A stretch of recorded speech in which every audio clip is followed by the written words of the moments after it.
오늘 반도체는 외국인 중심으로 매물이 나왔고 반면에 바이오와 로봇주의 강세가 코스닥 지수의 상승을 견인했습니다. 최근에 시장 상승 재료로 금리 인하 효과 그리고 국내 정책 모멘텀이 지속적으로 반영이 되고 있는데요. 이 두 가지 재료 중에서 뭘 더 선택과 집중을 해야 할지 다음 주를 위한 테마와 종목으로 압축을 해보겠습니다. 매일경제TV 김민성 주머니 매니저와 함께합니다. 안녕하세요. 안녕하십니까? 네. 오늘 로봇은 여전히 좋았고 반도체 다음으로 또 바이오가 좋았습니다. 여기에 이제 스테이블 코인 관련주들까지 가세를 했는데 어제 또 테마를 스테이블 코인 관련주로 골라주셨어요. 근데 종목이 LG CNS는 아쉽게도 반응이 좀 미미했네요. 거의 없었습니다. 네. 너무 아쉬웠어요. 그래서 테마는 맞았는데. 맞아요. 그래서 내일의 테마기 때문에 테마는 아주 기가 막히게 제가 체크를 했는데 종목이 조금 아쉬웠던 것 같습니다. 근데 제가 이제 LG CNS를 말씀을 드렸던 거는 좀 비교적 안정감 있게 보라고 말씀을 드렸기 때문에 아직 안 갔지만 결국에는 이 사이클이 이어진다라고 하면은 추가적으로 올라갈 수 있다라 좀 판단이 되고 있고요. 그리고 이제 제가 이제 말씀을 드리고 싶었던 좋아하는 종목이 지금 NHN KCP였는데 사실 이 종목은 제가 텔레그램으로 먼저 말씀을 드렸습니다. 그래서 방송에서는 말씀을 못 드렸다 보니까 밴드랑 텔레그램도 많이 참고해 보시면 좋을 것 같습니다. 네, 알겠습니다. 전체적으로 오늘 시장 특징은 어떻게 보셨어요?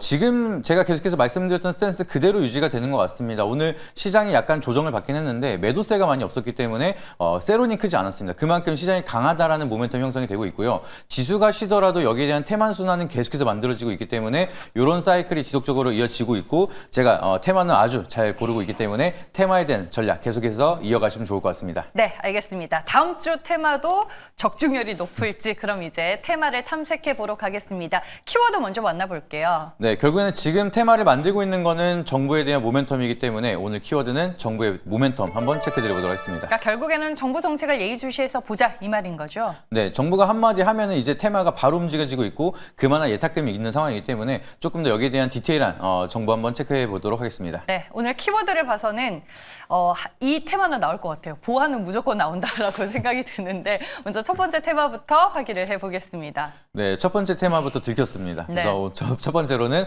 어제는 양자 보안이었지만 오늘은 보안에 대해서 한번 체크드려 보도록 하겠습니다. 왜냐하면 오늘 이제 관련 기사가 워낙 많이 나왔기 때문입니다. 최근에 계속되고 있는 해킹 사고, 해킹 이슈로 인해서 결국에는 정부가 칼을 빼들었죠. 네, 결국에는 이렇게 될 거라고 좀 예상이 되고 있었습니다. 결국에는 정부에서는 민감하게 받아들일 수밖에 없기 때문에 최근 이슈를 보시게 되면은 지금 SKT를 넘어서 KT까지 얘기가 나오기 시작을 하다 보니까 정부에서 이제 칼을 빼들었다. 이제 해킹을 숨기면은 끝장이고 여기에 대한 과태료랑 직접적인 조사가 들어가겠다라고 얘기가 나오면서 기업에 이제 경고를 하고 있는 상황입니다. 그리고 이 사이클에 맞춰서 KT가 또 한 번의 이제 해킹 정황이 만들어지다 보니까 지금까지 3사 통신사 중에서는 LG 빼고는 지금 해킹이 다 나왔습니다. 그래서 이러한 사이클이 만들어지는 거를 앞으로는 방지하기 위해서 정부가 지속적인 좀 규제를 강화시킨다라고 하면은 여기에 수혜를 받을 수 있는 보안주들이 기대감이 커질 수가 있다 보니까 그런 부분에 대해서 한번 디테일하게 체크해드려 보도록 하겠습니다. 네, 오늘 보안주가 강할 수밖에 없었던 그 이유에 대해서 이슈로 풀어주셨습니다.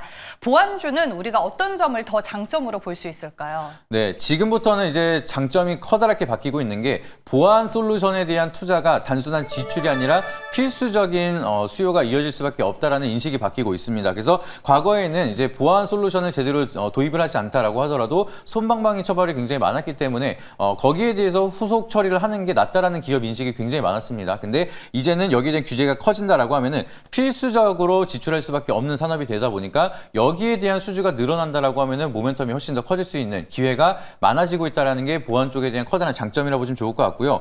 그리고 이제 계속해서 정부 규제가 지속적으로 이어진다라고 하면은 대기업들이 그동안에는 IT 쪽에서도 예산이 편성이 많이 안 됐었는데 여기에 대한 예산 편성 자체를 크게 할 수가 있다라고 하면은 상승에 대한 룸이 생각보다 길게 갈 수가 있다는 게 가장 커다란 장점이라고 보시면 좋을 것 같습니다.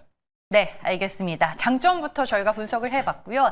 반면에 단점이 될 만한 요인은 뭐가 있을까요? 네, 보완하면 아직까지는 단발성 이벤트로 움직이고 끝나는 경우가 굉장히 많기 때문에 해킹에 대한 이슈의 의존도가 너무나 높다는 게 아직까지는 단점이라 보시면 좋을 것 같습니다. 그래서 뭐 추가적으로 대규모 해킹이 만들어진다라고 하면은 여기서 추가적인 반등이 조금 더 테마성으로 움직일 수가 있는데 이러한 좀 테마가 없다라고 하면은 지금부터 시세가 이어지면서 우리는 매도를 걱정해야 되는 그런 구간도 있다 보니까 종목에 대한 대응이 굉장히 중요하다는 게 지금부터의 단점이다라고 보시면 좋을 것 같고요. 그리고 보안 솔루션에 대한 경쟁이 너무나 큽니다. 이제 한국에서만 경쟁이 아니라 글로벌적인 경쟁도 이어지고 있다 보니까 여기서 누가 살아남느냐, 이 실적에 대한 불확실성을 누가 이겨낼 수가 있는 기술력이 명확하게 있는지 이런 부분을 좀 디테일하게 전략을 짜야 되기 때문에 종목에 대한 선별도 굉장히 중요하다는 점, 이 부분도 보도록 하겠습니다. 네, 알겠습니다. 정부 정책으로 우리가 봐야 할 첫 번째 테마는 보안이었습니다. 장점과 단점에 대해 각각 풀어서 설명을 해드렸고요. 두 번째 테마는 무엇일까요? 네, 두 번째 테마도 오늘 또 기사가 나왔습니다. 정부가 다시 한 번 더 추진하는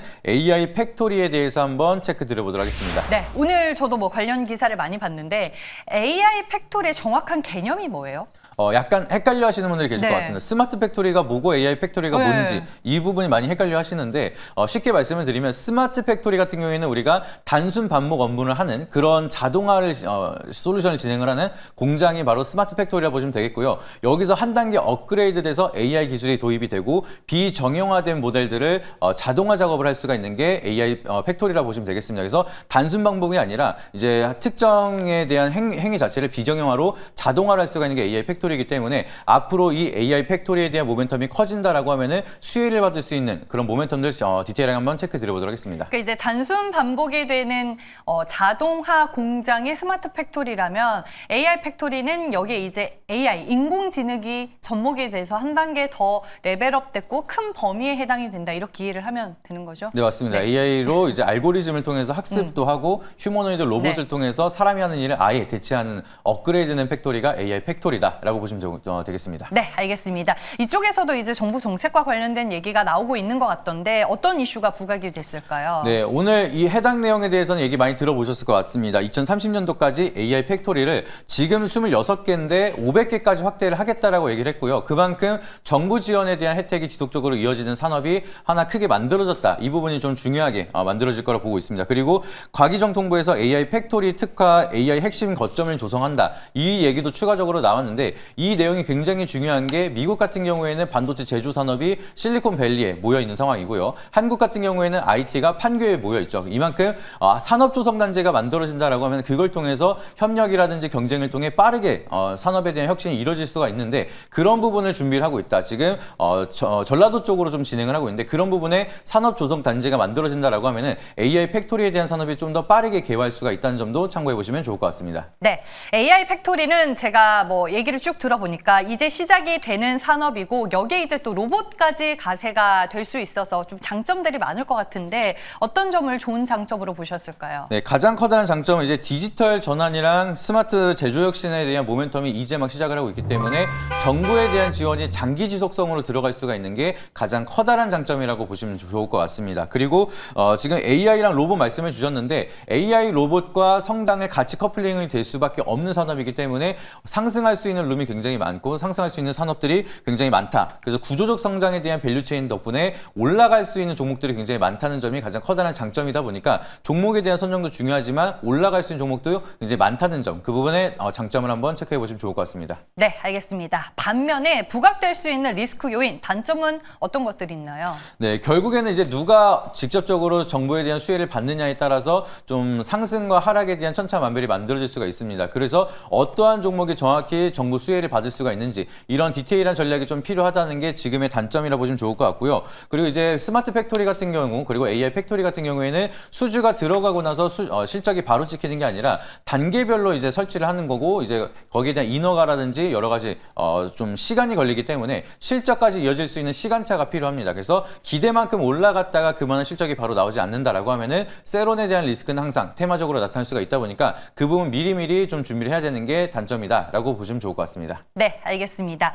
정부 정책을 보자라고 오늘 키워드를 잡아주셨고 그 안에서 보안, AI 팩토리 이 두 테마에 대해서 자세히 알아봤습니다. 오늘은 어떤 테마를 선택해 주실 거죠?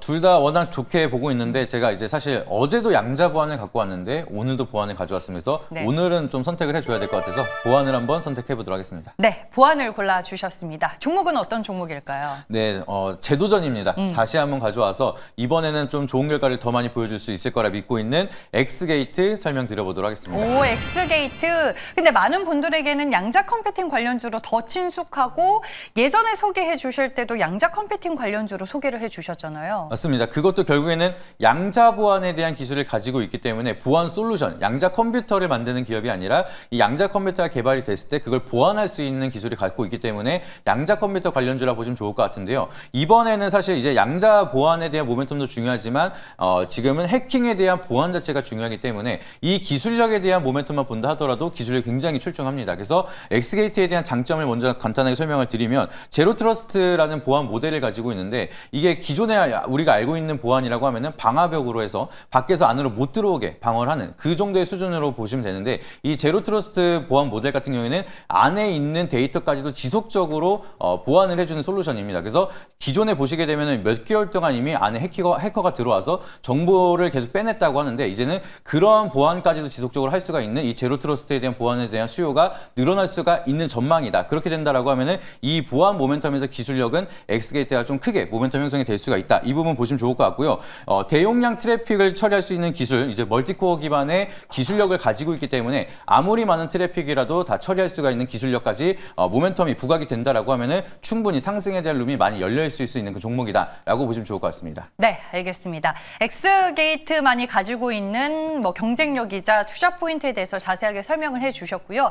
최근에 주가 흐름은 좀 어때요?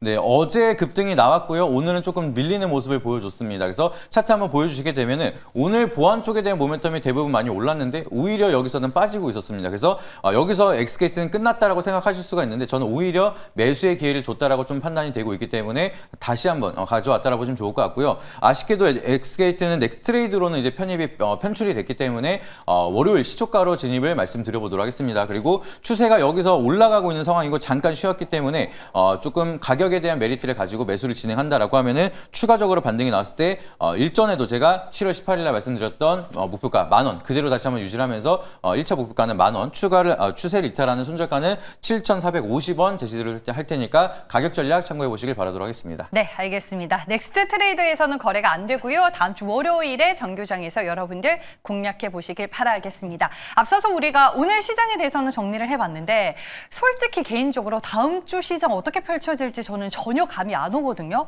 좀 어떻게 예상을 하세요?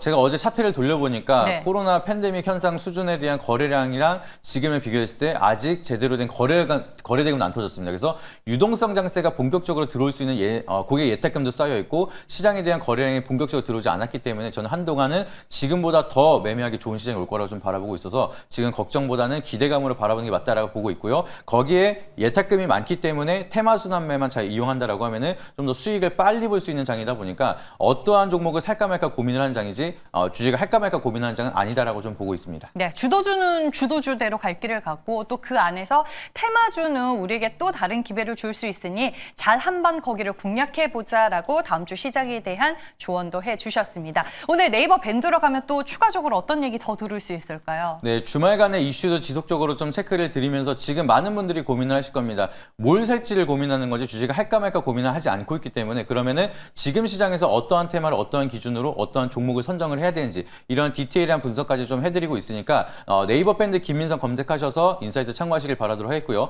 네이버 밴드에 있는 공지사항에 있는 텔레그램까지 입장하시게 된다라고 하면은 제가 또 종목까지 선별해서 추천드리고 있으니까 다양한 정보 놓치지 말고 받아보시길 바라도록 하겠습니다. 네, 방송 외에 네이버 밴드도 여러분 많이 활용해 보시길 바라겠습니다. 지금까지 매일경제TV 김민성 주머니 매니저와 함께했습니다. 고맙습니다.